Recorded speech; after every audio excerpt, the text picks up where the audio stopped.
Hello everyone and welcome back. So over the weekend, while many of us were sleeping at 12 to 1 a.m. in the morning, a team of chess players from NUS were actually taking part in the KCF University Cup from 6 to 7 of February. And during this competition, we saw a couple of miniature games in round 8 of this competition. So today I'll be going through a couple of them. Okay, so the first game that we'll be looking at today was played by international master Nima Javanbak, who also happens to be a good friend of mine. And this is from round 8 of the tournament. So we start off, by the way, Nima was taking the black pieces. So we start off with d4, d5, c4. We have the Queen's Gambit, popularized by the Netflix series with the same name. e6, pawn takes, the exchange variation. Knight to c3, c6. Now we have a very typical, it looks a bit like a cross between the Queen's Gambit and the Slav, except that now the bishop is no longer blocked in by the pawn chain on e6 over here, right? Okay, Queen to c2, bishop to d6, knight to f3, knight to e7. Okay, normally the knight develops to f6, but the idea behind knight to e7 is that I try to take control of the f5 square so that you can try and develop this bishop with tempo, which is quite a typical maneuver when the opponent puts his queen on like c3 or c7. Bishop to g5, trying to stop that maneuver because of the pin. f6 to break the pin, bishop to h4, bishop to f5, so black has what he wants. He develops with tempo, hits the queen, queen to d2, knight to d7, developing as per normal, e3, knight to b6, b3. Okay, so b3 is a little bit of a peculiar move because I think the idea behind this was that he wanted to stop the knight from coming here, but in return you actually hang this knight and then you give black the opportunity to actually come on the risk square, which is in some lines it can be quite tricky for white over here, right? So a5. So I believe that the motive behind this move was twofold. Number one is that in certain lines, yes, you can actually put the bishop here and then just reinforce so that the pin along this diagonal can be quite annoying. Secondly, eventually you want to push a4 with the idea that if you are able to exchange, then actually you hit this rook over here, which is, if you look at it, is actually hanging, mainly because white's king hasn't castled yet, so the rooks over here haven't been connected. Bishop to g3, reasonable move because bishop wasn't doing much over here, so you want to try and trade it off. a4, so black goes through with his plan, and so knight takes a4, which a lot of the engines actually flag as an inaccuracy. The main reason why is that now you are basically giving black an even better chance to play this bishop move eventually in the future. Like obviously you can't play it now, but if he can get it in, and actually this pin will be very painful for white over here. You are even at chance of losing the queen. A lot of the engines, they actually, like for example deep freeze, it suggests like the pawn takes, knight takes, and after that bishop takes d6. That's getting rid of this bishop, so you no longer have to worry about this. The Lichess engine suggests queen to c1 with the idea that after pawn takes, then now you no longer have to fear this because at least the queen is still protecting the rook, even though you still have to worry about this pin along the diagonal. Okay, but anyway, knight takes a4 in the main line. Knight takes, pawn takes, rook takes, and now bishop d3, which was a huge mistake. So by right, if white had played properly, he should have just exchanged of the bishops. Bishop takes d6, queen takes d6, bishop d3. But honestly, even here is quite difficult for white to play on. If I were given this position, I would definitely much prefer black over here. The idea is after, let's say, something like castles, bishop takes, knight takes, and you notice that black has a very clear plan forward. Let's say, for example, you can just double the rooks here because this pawn is not so strong. You can just do a lot of funny things like this, just pile up on the a file, or you can even go for like this kind of queenside attack, because all these files are so wide open, right? On the other hand, white doesn't really have much. Okay, you can castle, you can try to put the rooks here, try and contest the b file, but my feeling is that it will be quite slow because the white king, you still need to spend one move trying to bring this king to safety by castling. And secondly is that, you know, this e5 e5 square isn't very accessible because of the f6 over here. So even over here actually is quite difficult for white to play already, and definitely I will prefer black in this position. Right, so we go back to the main game. Bishop to d3, which actually was a blunder by white, and after bishop to b4, you realize that, you know, white is just going to lose the queen over here, and actually at this point white resigned.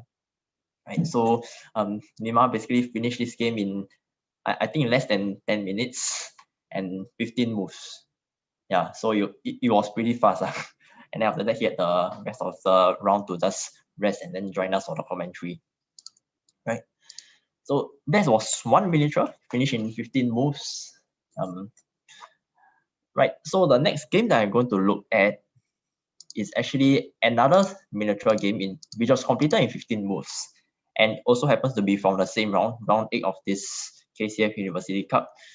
It was played within the board 2, Timothy Ling taking the white pieces, and his opponent from one of the, I can't remember which university is it. I think he's from Germany. Yeah, around the same time, the same round as the game that we saw just now.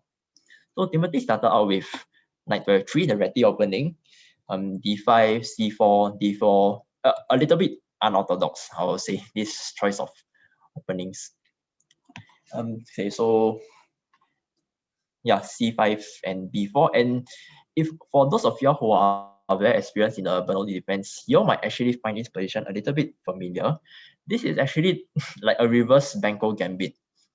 So for those of you who know about the Bernoulli defense and the Banco gambit, actually it starts off with d4, knight to f6, c4, c5, d5. So it's the same pawn chain that we see.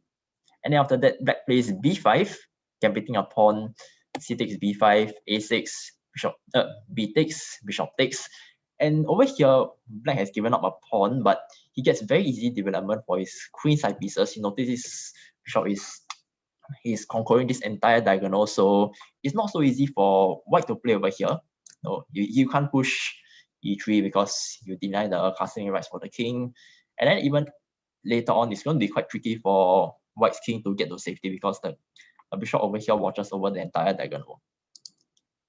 So that's the Banco gambit for black over here. And if you look at the actual game, we see something that's almost familiar, right? Before, so we have a Banco gambit kind of position, except that it's from white's perspective. You know, eventually, if black takes over here, you're going to get a bishop along this diagonal. All right. Black chooses to decline the gambit and he plays b6, which in my opinion is not such an accurate move. Reason being that, you know, white is already going to play this and it's going to get very strong control over this diagonal. And by playing b6, you're just exposing your rook, which is not so good, I feel. Actually, the engines recommend a more standard way of development, such as knight to f6. Then if let's say pawn takes, you just bring out the knight, and actually black is doing fine over here because, you know, even though white is a pawn, actually this pawn is quite weak, and eventually is I think black has good chances of getting it back. Let's say for example d3, queen, then queen to a5, check, and then after that you met a pawn.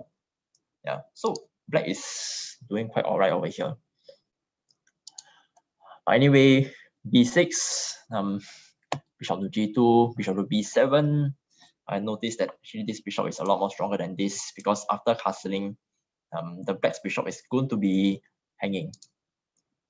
Anyway, pawn takes, queen to b3, and then we already notice the problem with this hanging bishop. Now the queen just targets it. So basically, white is developing with tempo over here. Queen to c7, pretty much forced. d3, and the idea behind this move is that you are trying to play bishop f4, just harassing the queen, you know, and then trying to loosen his protection over the bishop over here. Knight to d7, okay, yeah, just developing normally, castles, And over here, actually, black played a mistake, which is knight to f6. Now the reason why this is a mistake is because it basically allows white to complete what he originally planned for with something like bishop to f4, and it becomes very hard for black to play over here.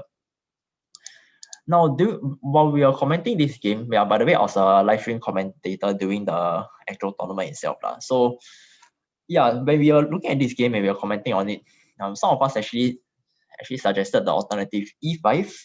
The idea is obvious. You are just taking away this square from the bishop, but then over here is still quite tricky for black to play because white still has a lot of opportunities. Let's say, for example, knight to a3, just trying to get onto this square over here, and like trying to kick away the queen. And then once the queen moves, we have very nasty things like bishop to a3, and thus targeting his pawn. So again, it's not so easy for black to continue playing in this position. Definitely, what he needs to do is he needs to catch up in kingside development. You see that his pieces here are still very asleep, so he needs to try and catch up somewhere or another. Right. An alternative suggested by the Lee chess engine was rook to b8, with the idea that now you are actually setting up an indirect attack on the queen. So if, let's say, white is not careful, he plays bishop to f4, actually this would be a mistake, because after e5 and then knight takes e5, bishop takes g2, and then suddenly you have a discovered attack on the queen, and all of a sudden the position actually becomes better for black, because after all the series of crazy exchanges and knight takes blah blah blah, everything just exchange off the board, and after the dust settles, you notice that even though the pieces are still undeveloped, black actually has an extra minor piece over here in this position. So I believe that the endgame should be slightly better for black over here, right? But anyway, in the main line, knight to f6 was played instead, and now bishop to f4 was played. Sorry, give me a moment. Yeah, bishop to f4, e5, again, not really great, and knight takes e5. So over here it looks a bit weird that why are you taking this pawn? There's only two attackers, but then there's two defenders. Aren't you just losing a minor piece? But the idea again is very tricky, because after this, suddenly you have a discovered attack against the b7 bishop, and then after that, this rook over here is hanging. So actually the pawn here it's not so easy as it seems. And actually over here, black made a mistake by retaking on e5 immediately. What he should have done was just take on g2, then after knight takes d7. Oh, by the way, he shouldn't be captured with the queen, with the king, because after this, knight takes e5, and then you really are a pawn down. Yeah, and then you notice that this pawn is going to fall after it castles, and black is just doing all right over here. But let's say after knight to d7, queen takes. Oh, come on. Queen takes, king takes. Yeah, and it's still very tricky for black to play over here, because again of this kind of lines that I was talking about just now. But definitely it is better than what black played in a position which was knight takes e5, because after something like bishop takes e5, queen takes, and now queen takes, and suddenly this rook is hanging. This king is very exposed. You have bishop c6 coming in, and all of a sudden, white is just completely winning in this position. The entire queen side just falls just like that. Rook to b8, pretty much forced. You need to protect the rook. But after bishop to c6 check, and then suddenly you realize that this king has nowhere to run. Knight to d7 was a blunder that gave checkmate in 1. But even after something like king to d8, then black is still completely losing, because after queen to a7, come on. Yeah, I think there's a bug in the software that I'm using. I don't know what's going on, but as you can see over here, the queen is tied down to the defense of this rook, so it can't really like move around.